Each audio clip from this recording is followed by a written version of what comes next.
پیر کامل قسط نمبر 10۔ سبیحہ سے امامہ کی ملاقات اتفاقاً ہوئی تھی۔ جویریہ کی ایک کزن سبیحہ کی کلاس فیلو تھی اور اسی کے توسط سے امامہ کی اس سے شناسائی ہوئی۔ وہ ایک مذہبی جماعت کی اسٹوڈنٹ ونگ سے منسلک تھی اور ہفتے میں ایک بار وہ کلاس روم میں اسلام سے متعلق کسی نہ کسی ایک موضوع پر لیکچر دیا کرتی تھی۔ 40-50 کے لگ بھگ لڑکیاں اس لیکچر کو اٹینڈ کیا کرتی تھیں۔ سبیحہ نے اس دن ان سے متعارف ہونے کے بعد انہیں بھی اس لیکچر کے لیے انوائٹ کیا۔ وہ چاروں ہی وہاں موجود تھیں۔ میں تو ضرور آؤں گی، کم از کم میری شرکت کے بارے میں آپ تسلی رکھیں، جویریہ نے سبیحہ کی دعوت کے جواب میں کہا۔ میں کوشش کروں گی، وعدہ نہیں کر سکتی، رابعہ نے کچھ جھیمتی ہوئی مسکراہٹ کے ساتھ کہا۔ میرا آنا ذرا مشکل ہے کیونکہ میں اس دن کچھ مصروف رہوں گی، زینب نے معذرت کرتے ہوئے کہا۔ سبیحہ مسکراتے ہوئے امامہ کو دیکھنے لگی جو اب تک خاموش تھی۔ امامہ کا رنگ کچھ فک ہو گیا۔ اور آپ آئیں گی؟ امامہ کی نظر جویریہ سے ملی جو اسے ہی دیکھ رہی تھی۔ ویسے اس بار کس موضوع پر کریں گی آپ؟ اس سے پہلے کہ امامہ کچھ کہتی، جویریہ نے سبیحہ کی توجہ اپنی طرف مبذول کر لی۔ شاید ایسا اس نے دانستہ طور پر کیا تھا۔ اس بار اسراف کے بارے میں بات ہوگی۔ اس ایک عادت کی وجہ سے ہمارا معاشرہ کتنی تیزی سے زوال پذیر ہو رہا ہے اور اس کے سدباب کے لیے کیا کیا جا سکتا ہے، اسی موضوع پر گفتگو ہوگی۔ سبیحہ نے جویریہ کو تفصیل سے بتایا۔ آپ نے بتایا نہیں امامہ، آپ آ رہی ہیں؟ جویریہ سے بات کرتے کرتے سبیحہ ایک بار پھر امامہ کی طرف متوجہ ہو گئی۔ امامہ کا رنگ ایک بار پھر بدلا۔ میں دیکھوں گی، اس نے جھجکتے ہوئے کہا۔ مجھے بہت خوشی ہوگی اگر جویریہ کے ساتھ آپ تینوں بھی آئیں۔ اپنے دین کی بنیادی تعلیمات کے بارے میں ہمیں روز نہیں تو کبھی کبھار کچھ علم حاصل کرنے کی کوشش کرنی چاہیے۔ صرف میں ہی لیکچر نہیں دیتی ہوں، ہم جتنے لوگ بھی اکٹھے ہوتے ہیں ان میں سے کوئی بھی اس موضوع پر گفتگو کرنے کے لیے آزاد ہوتا ہے جسے ہم نے منتخب کیا ہوتا ہے، اور اگر آپ میں سے کوئی بھی کسی خاص موضوع کے حوالے سے بات کرنا یا کچھ بتانا چاہے تو ہم لوگ اسے بھی ارینج کر سکتے ہیں۔ سبیحہ بڑی سہولت سے بات کر رہی تھی۔ پھر کچھ دیر بعد جویریہ اور اس کی کزن کے ہمراہ ان کے کمرے سے باہر چلی گئی۔ کوریڈور میں سبیحہ نے جویریہ سے کہا، آپ کم از کم امامہ کو تو ساتھ لے آئیں، مجھے لگا ہے کہ وہ آنا چاہ رہی ہیں۔ ان کا عقیدہ بالکل الگ ہے، وہ کبھی بھی ایسی محفلوں میں شرکت نہیں کرے گی، جویریہ نے سنجیدگی سے اسے بتایا۔ سبیحہ کچھ حیران ہوئی۔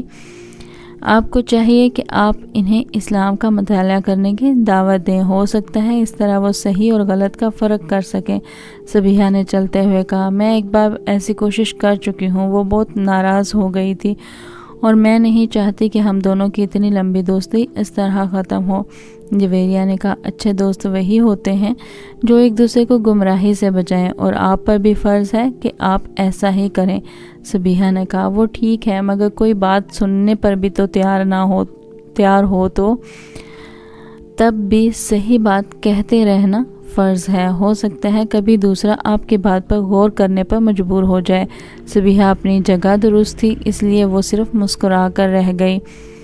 تم جاؤ گی اس کا لیکچر سننے؟ سبیحہ کے نکلنے کے بعد زینب نے رابعہ سے پوچھا۔ نہیں، میرا کوئی ارادہ نہیں ہے، میں ایسے لیکچر ہضم نہیں کر سکتی، رابعہ نے اپنی کتابیں اٹھاتے ہوئے لاپرواہی سے کہا۔ امامہ زینب اور جویریہ کے برعکس وہ قدرے آزاد خیال تھی اور زیادہ مذہبی رجحان بھی نہیں رکھتی تھی۔ ویسے میں نے سبیحہ کی خاصی تعریف سنی ہے، زینب نے رابعہ کی بات کے جواب میں کہا۔ ضرور سنی ہوگی، بولتی تو واقعی اچھا ہے، اور میں نے تو یہ بھی سنا ہے کہ اس کے والد بھی کسی مذہبی جماعت سے منسلک ہیں، ظاہر ہے پھر اثر تو ہوگا، رابعہ نے اس کی معلومات میں اضافہ کیا۔ امامہ ان سے کچھ دور ایک کونے میں اپنی کتابیں لیے بیٹھی بظاہر ان کا مطالعہ کرنے میں مصروف تھی، مگر ان دونوں کی گفتگو بھی اس تک پہنچ رہی تھی۔ اس نے شکر کیا کہ ان دونوں نے اسے اس گفتگو میں گھسیٹنے کی کوشش نہیں کی۔ 3 دن کے بعد امامہ مقررہ وقت پر ان لوگوں سے کوئی بہانہ بنا کر لیکچر اٹینڈ کرنے چلی گئی۔ رابعہ، جویریہ اور زینب تینوں ہی اس لیکچر میں نہیں گئیں۔ پھر اس کا ارادہ بدل گیا۔ امامہ نے ان لوگوں کو نہیں بتایا کہ وہ سبیحہ کا لیکچر اٹینڈ کرنے جا رہی تھی۔ صبیحہ امامہ کو دیکھ کر کچھ حیران ہوئی تھی۔ مجھے بہت خوشی ہو رہی ہے آپ کو یہاں دیکھ کر، مجھے آپ کے آنے کی توقع نہیں تھی، صبیحہ نے اسے گرم جوشی سے ملتے ہوئے کہا۔ یہ پہلا قدم تھا اسلام کی جانب جو امامہ نے اٹھایا تھا۔ اس سارے عرصے میں اسلام کے بارے میں اتنی کتابیں، تفاسیر اور تراجم پڑھ چکی تھی کہ کم از کم وہ کسی بھی چیز سے ناواقف اور انجان نہیں تھی۔ اسراف کے بارے میں اسلامی اور قرآنی تعلیمات اور احکامات سے بھی وہ اچھی طرح واقف تھی، مگر اس کے باوجود صبیحہ کی دعوت کو رد کرنے کے بجائے قبول کر لینے میں اس کی پیش نظر صرف ایک ہی چیز تھی، وہ اپنے مذہب سے اسلام تک کا وہ فاصلہ طے کرنا چاہتی تھی جو اسے بہت مشکل لگتا تھا۔ اور پھر وہ صرف پہلا اور آخری لیکچر نہیں تھا، یک کے بعد دیگرے وہ اس کا ہر لیکچر اٹینڈ کرتی رہی، وہی چیزیں جنہیں وہ کتابوں میں پڑھتی رہی تھی اس کے منہ سے سن کر پر اثر ہو جاتی تھیں۔ اس کی صبیحہ سے عقیدت میں اضافہ ہوتا جا رہا تھا۔ صبیحہ نے اسے یہ نہیں بتایا تھا کہ وہ اس کے عقیدے کے بارے میں جانتی تھی، مگر امامہ کو اس کے پاس آتے ہوئے 2 ماہ ہوئے تھے جب صبیحہ نے ختم نبوت پر ایک لیکچر دیا۔ قرآن پاک وہ کتاب ہے جو حضرت محمد صلی اللہ علیہ وآلہ وسلم پر نازل ہوئی۔ صبیحہ نے اپنے لیکچر کا آغاز کیا اور قرآن پاک میں ہی اللہ نبوت کا سلسلہ حضرت محمد صلی اللہ علیہ وآلہ وسلم پر ختم کر دیتے ہیں۔ وہ کسی دوسرے نبی کی کوئی گنجائش باقی نہیں رکھتے۔ اگر کسی نبی یعنی حضرت عیسیٰ علیہ السلام کا دوبارہ نزول کا ذکر ہے بھی تو وہ بھی ایک نئے نبی کی شکل میں نہیں ہے، بلکہ ایک ایسے نبی کا دوبارہ نزول ہے جس پر نبوت حضرت محمد صلی اللہ علیہ وآلہ وسلم سے پہلے نازل کر دی گئی تھی، اور جن کا دوبارہ نزول ان کی اپنی امت کے لیے نہیں بلکہ حضرت محمد صلی اللہ علیہ وسلم کی امت کے لیے ہوگا، اور آخری نبی حضرت محمد صلی اللہ علیہ وآلہ وسلم ہی رہیں گے۔ رتبہ و فضیلت کسی اور کو نہیں دی گئی۔ کیا یہ ممکن ہے کہ اللہ ایک پیغمبر کو یہ رتبہ اور درجہ عطا کرے اور پھر اس سے چھین کر کسی دوسرے شخص کو دیتا رہے؟ قرآن پاک میں اللہ تعالیٰ فرماتا ہے، بات میں اللہ سے بڑھ کر سچا کون ہے؟ تو کیا یہ ممکن ہے کہ وہ اپنی بات کو خود ہی رد کر دے؟ اور اگر پھر اللہ کی بات کو گواہی حضرت محمد خود دیتے ہیں کہ ہاں وہ اللہ کے آخری رسول ہیں اور ان کے بعد دوبارہ کوئی نبی نہیں آئے گا، تو پھر کیا ہمارے لیے کسی بھی طور پر یہ جائز و مناسب ہے کہ ہم کسی دوسرے شخص کی نبوت کے دعوے پر غور تک کریں؟ انسان اللہ کی مخلوقات میں سے ہے، وہ واحد مخلوق ہے جسے عقل جیسی نعمت سے نوازا گیا، اور یہ ایسی مخلوق ہے جو اسی عقل کو استعمال کر کے سوچنے پر آئے تو خود اللہ کے وجود کے لیے ثبوت کی تلاش شروع کر دیتی ہے، پھر سلسلے کو یہیں پر محدود نہیں رکھتی بلکہ اسے پیغمبروں کی ذات تک دراز کر دیتی ہے، پہلے سے موجود پیغمبروں کی نبوت کے بارے میں سوال کرتی ہے، پھر انہیں پیغمبر مان لیتی ہے، اور اس کے بعد قرآن کے واضح احکامات کے باوجود زمین پر مزید پیغمبروں کی تلاش شروع کر دیتی ہے، اور اس تلاش میں یہ بات فراموش کر دیتی ہے کہ نبی بنتا نہیں ہے، بنایا جاتا ہے، اسے مبعوث کیا جاتا ہے، اور ہم انسانی ایولیوشن کی ان آخری دہائیوں میں کھڑے ہیں جہاں مزید نبیوں کی آمد کا سلسلہ اس لیے ختم کر دیا گیا کیونکہ انسان کے لیے ایک دین اور ایک نبی کا انتخاب کر لیا گیا۔ اب کسی نئے عقیدے کی ضرورت نہیں بلکہ صرف تقلید کی ہے، صرف تقلید یعنی پریکٹس، ایک ایسی اور مکمل دین جسے نبی پیغمبر صلی اللہ علیہ وسلم پر ختم کر دیا گیا۔ اب وہ ہر شخص خسارے میں رہے گا جو دین کی رسی کو مضبوطی سے تھامنے کے بجائے تفرقے کی راہ اختیار کرے گا۔ اگر ہماری اعلیٰ تعلیم اور ہمارا شعور ہمیں دین کے بارے میں صحیح اور غلط کی تمیز نہیں دے سکتے تو پھر ہم میں اور اس جانور میں کوئی فرق نہیں جو سب تازہ گھاس کے ایک گھٹے کے پیچھے کہیں بھی جا سکتا ہے، اس بات کی پرواہ کیے بغیر کہ اس کا ریوڑ کہاں ہے۔ 40 منٹ کے اس لیکچر میں صبیحہ نے کسی اور غلط عقیدے یا فرقے کا ذکر بھی نہیں کیا تھا۔ اس نے جو کچھ کہا تھا بالواسطہ کہا تھا، صرف ایک چیز بلا واسطہ کہی تھی کہ وہ حضرت محمد کی نبوت کا اقرار تھا۔ اللہ کے آخری پیغمبر حضرت محمد تھے جنہوں نے 1400 سال پہلے مدینہ میں وفات پائی۔ 1400 سال سے پہلے مسلمان ایک امت کے طور پر اسی ایک شخص کے سائے میں کھڑے ہیں۔ 1400 سال بعد بھی ہمارے لیے وہ آخری نبی ہیں جن کے بعد کوئی دوسرا نبی بھیجا گیا نہ بھیجا جائے گا، اور ہر وہ شخص جو کسی دوسرے شخص میں کسی دوسرے نبی کا عکس تلاش کرنے کی کوشش کرتا ہے اسے ایک بار اپنے ایمان کا ازرنو جائزہ لے لینا چاہیے، شاید یہ کوشش اسے اس عذاب سے بچا دے گی جس میں وہ اپنے آپ کو مبتلا کرنے کی کوشش کر رہا ہے۔ امامہ ہر لیکچر کے بعد صبیحہ سے مل کر جایا کرتی تھی۔ اس لیکچر کے بعد وہ صبیحہ سے نہیں ملی۔ ایک لمحہ بعد وہاں رکے بغیر وہ وہاں سے چلی آئی۔ عجیب سے ذہنی انتشار میں مبتلا ہو کر وہ کالج سے باہر نکل کر پیدل چلتی رہی۔ کتنی دیر فٹ پاتھ پر چلتی رہی اور اس نے کتنی سڑکیں عبور کی، اسے اندازہ نہیں ہوا۔ کسی معمول کی طرح چلتے ہوئے فٹ پاتھ سے نیچے نہر کے کنارے بنی ہوئی ایک بینچ پر جا کر بیٹھ گئی۔ سورج غروب ہونے والا تھا اور اوپر سڑک پر گاڑیوں کے شور میں اضافہ ہو گیا تھا۔ وہ چپ چاپ نہر کے بہتے ہوئے پانی کو دیکھتی رہی۔ ایک لمبی خاموشی کے بعد اس نے بڑبڑاتے ہوئے خود سے پوچھا، آخر میں کر کیا رہی ہوں؟ اپنے ساتھ کیوں اپنے آپ کو الجھا رہی ہوں؟ آخر کس یقین کی کھوج میں سرگرداں ہوں اور کیوں؟ میں اس سب کے لیے تو یہاں لاہور نہیں آئی، میں تو یہاں ڈاکٹر بننے آئی ہوں۔ مجھے آئی اسپیشلسٹ بننا ہے۔ پیغمبر میرے لیے ہر چیز وہاں کیوں ختم ہو جاتی ہے؟ اس نے اپنے دونوں ہاتھوں سے اپنا چہرہ ڈھانپ لیا۔ مجھے اس سب سے نجات حاصل کرنی ہے۔ میں اس طرح اپنی اسٹڈیز پر کبھی توجہ نہیں دے سکتی۔ مذہب اور عقیدہ میرا مسئلہ نہیں ہونا چاہیے۔ صحیح یا غلط جو میرے بڑوں نے دیا وہی ٹھیک ہے۔ میں اب صبیحہ کے پاس نہیں جاؤں گی۔ میں مذہب یا پیغمبر کے بارے میں کبھی نہیں سوچوں گی، کبھی بھی نہیں۔ وہاں بیٹھے بیٹھے اس نے طے کیا تھا۔ رات کو 8 بجے وہ واپس آئی تو جویریہ اور رابعہ کچھ فکر مند سی تھیں، بس ایسے ہی مارکیٹ چلی گئی تھی۔ اس نے ستے ہوئے چہرے کے ساتھ انہیں بتایا، ارے امامہ تم تو بہت عرصے بعد آئی ہو نا، آخر آنا کیوں چھوڑ دیا تم نے؟ بہت دنوں بعد ایک بار پھر صبیحہ کے پاس پہنچ گئی۔ صبیحہ کا لیکچر شروع ہونے والا تھا۔ مجھے آپ سے کچھ باتیں کرنی ہیں، آپ اپنا لیکچر ختم کر لیں، میں باہر بیٹھ کر آپ کا انتظار کر رہی ہوں۔ امامہ نے اس کی بات کا جواب دینے کے بجائے اس سے کہا۔ ٹھیک 45 منٹ کے بعد جب صبیحہ اپنا لیکچر ختم کر کے باہر نکلی تو اس نے امامہ کو باہر کوریڈور میں ٹہلتے پایا۔ وہ صبیحہ کے ساتھ دوبارہ اسی کمرے میں آن بیٹھی جو اب خالی تھا۔ صبیحہ خاموشی سے اس کی طرف سے بات شروع کرنے کا انتظار کر رہی تھی۔ امامہ چند لمحے کسی سوچ میں ڈوبی رہی، پھر اس نے صبیحہ سے کہا، آپ کو پتہ ہے میں کس مذہب سے ہوں؟ ہاں میں جانتی ہوں، جویریہ نے مجھے بتایا تھا، صبیحہ نے پرسکون انداز میں کہا۔ میں آپ کو بتا نہیں سکتی میں کس حد تک فرسٹریٹڈ ہوں۔ میرا دل چاہتا ہے میں دنیا چھوڑ کر کہیں بھاگ جاؤں۔ اس نے کچھ دیر کے بعد صبیحہ سے کہنا شروع کیا۔ میں اس نے دونوں ہاتھوں سے اپنا سر پکڑ لیا۔ مجھے پتہ ہے کہ اس نے ایک بار پھر اپنی بات ادھوری چھوڑ دی۔ پھر خاموشی۔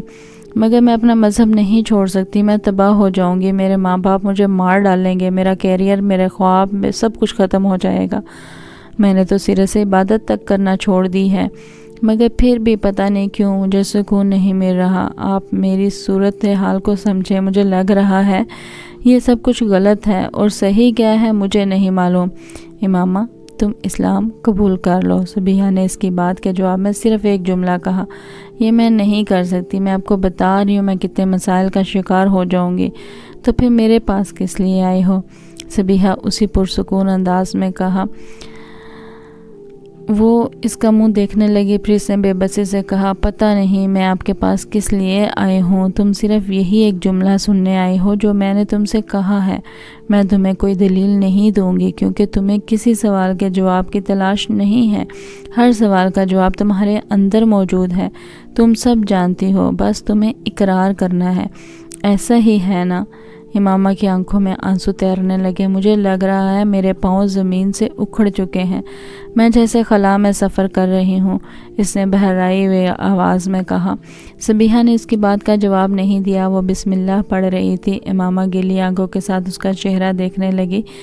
کہیں کچھ بھی نظر نہیں آتا صبیحہ، کچھ بھی نہیں۔ اس نے اپنے ہاتھوں کی پشت سے اپنے آنسوؤں کو صاف کیا۔ لا الہ الا اللہ۔ صبیحہ کے لب آہستہ آہستہ ہلنے لگے۔ امامہ دونوں ہاتھوں سے چہرہ ڈھانپ کر بچوں کی طرح پھوٹ پھوٹ کر رونے لگی اور وہ روتے ہوئے صبیحہ کے پیچھے کلمے کے الفاظ دہرا رہی تھی، محمد الرسول اللہ۔ امامہ نے اگلے الفاظ دہرائے، اس کی آواز بھرا گئی۔ امامہ کی سمجھ میں نہیں آ رہا تھا اسے اتنا رونا کیوں آ رہا تھا۔ اسے کوئی پچھتاوا، کوئی افسوس نہیں تھا، مگر پھر بھی اسے اپنے آنسوؤں پر قابو پانا مشکل ہو رہا تھا۔ بہت دیر تک روتے رہنے کے بعد اس نے جب سر اٹھایا تو صبیحہ اس کے پاس ہی بیٹھی ہوئی تھی۔ امامہ گیلے چہرے کے ساتھ اسے دیکھ کر مسکرا دی۔ رابعہ اور جویریہ ایک دوسرے کا منہ دیکھ رہی تھیں اور امامہ اپنے پاؤں کے انگوٹھے کے ساتھ فرش کو رگڑتے ہوئے کسی سوچ میں ڈوبی ہوئی تھی۔ تمہیں یہ سب کچھ ہمیں پہلے ہی بتا دینا چاہیے تھا۔ جویریہ نے ایک طویل وقفے کے بعد اس خاموشی کو توڑا۔ امامہ نے سر اٹھا کر اسے دیکھا اور پرسکون انداز میں کہا، اس سے کیا ہوتا؟ کم از کم ہم تمہارے بارے میں کسی غلط فہمی کا شکار تو نہ ہوتے اور تمہاری مدد کر سکتے تھے ہم دونوں۔ امامہ سر جھٹکتے ہوئے عجیب سے انداز میں مسکرائی، اس سے کوئی خاص فرق نہیں پڑتا۔ مجھے تو بہت خوشی ہے امامہ کہ تم نے ایک صحیح راستے کا انتخاب کیا ہے، دیر سے صحیح مگر تم غلط راستے سے ہٹ گئی ہو۔ جویریہ نے اس کے پاس بیٹھتے ہوئے نرم لہجے میں کہا، تم اندازہ نہیں کر سکتی کہ میں اس وقت تمہارے لیے اپنے دل میں کیا محسوس کر رہی ہوں۔ امامہ چپ چاپ اسے دیکھتی رہی۔ تمہیں اگر ہم دونوں کی طرف سے کسی بھی مدد کی ضرورت ہو تو ہچکچانا مت، تمہاری مدد کر کے ہمیں خوشی ہوگی۔ مجھے واقعی تم لوگوں کی مدد کی بہت ضرورت ہے، بہت زیادہ ضرورت ہے، امامہ نے کہا۔ میری وجہ سے اگر تم نے اپنے مذہب کی اصلیت جانچ کر اسے چھوڑ دیا ہے تو جویریہ کہہ رہی تھی۔ امامہ اس کا چہرے دیکھنے لگی۔ تمہاری وجہ سے؟ اس نے جویریہ کا چہرہ دیکھتے ہوئے سوچا، اس کا ذہن اسے کہیں اور لے جا رہا تھا۔ دھند میں اب ایک اور چہرہ ابھر رہا تھا، وہ اسے دیکھتی رہی۔ وہ چہرہ آہستہ آہستہ واضح ہو رہا تھا، زیر آب ابھرنے والے کسی نقش کی طرح۔ چہرہ اب واضح ہو گیا تھا۔ امامہ مسکرائی، وہ اس چہرے کو پہچان سکتی تھی۔ اس نے اس چہرے کے ہونٹوں کو ہلتے دیکھا۔ آہستہ آہستہ وہ آواز سن سکتی تھی، وہ آواز سن رہی تھی، قطرہ مانگے جو اسے دریا دے دے، مجھ کو کچھ اور نہ دے، اپنی تمنا دے دے، میں صرف یہی چاہتی ہوں کہ تم لوگ کسی کو کچھ نہ بتاؤ، زینب کو بھی نہیں۔ اپنے سر کو جھٹکتے ہوئے اس نے جویریہ اور رابعہ سے کہا۔ ان دونوں نے اس بات میں سر ہلا دیا۔ کچھ نہیں مانگتا شاہوں سے یہ شیدا تیرا، اس کی دولت ہے فقط نقش کف پا تیرا، پورے قد سے میں کھڑا ہوں تو یہ تیرا کرم ہے، مجھ کو جھکنے نہیں دیتا ہے سہارا تیرا۔ لوگ کہتے ہیں کہ سایہ تیرے پیکر کا نہ تھا، میں تو کہتا ہوں کہ جہاں پر ہے سایہ تیرا۔ وہ اس آواز کو پہچانتی تھی، یہ جلال انصر کی آواز تھی۔ امامہ میڈیکل کالج میں چند روز ہوئے تھے جب ایک ویکینڈ پر اسلام آباد آنے کے بعد اس نے رات کو زینب کے گھر فون کیا۔ زینب بیٹا میں زینب کو بلاتی ہوں، تم ہولڈ رکھو۔ زینب کی امی فون رکھ کر چلی گئیں۔ وہ ریسیور کان سے لگائے انتظار کرنے لگی۔ کچھ نہیں مانگتا ہوں شاہوں سے یہ شیدا تیرا، اس کی دولت ہے فقط نقش کف پا تیرا۔ مردانہ آواز میں فون پر سنائی دینے والی نعت امامہ نے پہلے بھی سنی تھی، مگر اس وقت وہ کوئی اور بھی اسے پڑھ رہا تھا۔ وہ کمال جذب سے اسے پڑھ رہا تھا۔ پورے قد سے کھڑا ہوں تو یہ ہے تیرا ہے کرم، مجھ کو جھکنے نہیں دیتا سہارا تیرا۔ اسے اندازہ نہیں تھا کہ کسی مرد کی آواز اتنی خوبصورت ہو سکتی ہے، اس قدر خوبصورت کہ پوری دنیا اس آواز کی قید میں لگے۔ امامہ نے اپنا سانس روک لیا، یا شاید وہ سانس لینا بھول گئی۔ لوگ کہتے ہیں کہ سایہ تیرے پیکر کا نہ تھا، میں کہتا ہوں جہاں بھر پہ ہے سایہ تیرا۔ انسان کی زندگی میں کچھ ساعتیں سعد ہوتی ہیں، شب قدر کی رات آنے والی ہے، اور سعد کی جسے بہت سے لوگ گزر جانے دیتے ہیں، صرف چند اس سعد کے انتظار میں ہوتے ہیں، جھولی پھیلائے بیٹھے ہوتے ہیں اس سعد کے انتظار میں جو چلتے پانی کو روک دے اور رکے ہوئے پانی کو رواں کر دے، جو دل سے نکلنے والی دعا کو لبوں تک آنے سے پہلے مقدر بنا دے۔ امامہ ہاشمی کی زندگی میں وہ سعد شب قدر کی کسی رات کو نہیں آئی تھی، نہ اس نے اس سعد اٹھائے تھے، نہ جھولی پھیلائی تھی، پھر بھی اس نے زمین و آسمان کی گردش کو کچھ دیر کے لیے تھمتے دیکھا تھا، پوری کائنات کو ایک گنبد بے در کے میں بدلتے دیکھا تھا، جس کے اندر بس ایک ہی آواز گونج رہی تھی، دستگیری میری تنہائی کی تو نے ہی تو کی ہے، میں تو مر جاتا نہ ہوتا۔ ہیلو امامہ، دوسری طرف زینب کی آواز گونجی اور وہ آواز میں گم ہو گئی۔ چند لمحوں کے لیے زمین کی رکی ہوئی گردش دوبارہ بحال ہوگی۔ ہیلو امامہ، آواز سن رہی ہو میری؟ وہ ایک جھٹکے سے ہوش کی دنیا میں واپس ہے۔ ہاں میں سن رہی ہوں۔ میں نے سوچا لائن کٹ گئی۔ دوسری طرف سے زینب نے کچھ مطمئن ہوتے ہوئے کہا۔ امامہ اگلے چند منٹ اس سے بات کرتی رہی، مگر اس کا دل و دماغ کہیں اور تھا۔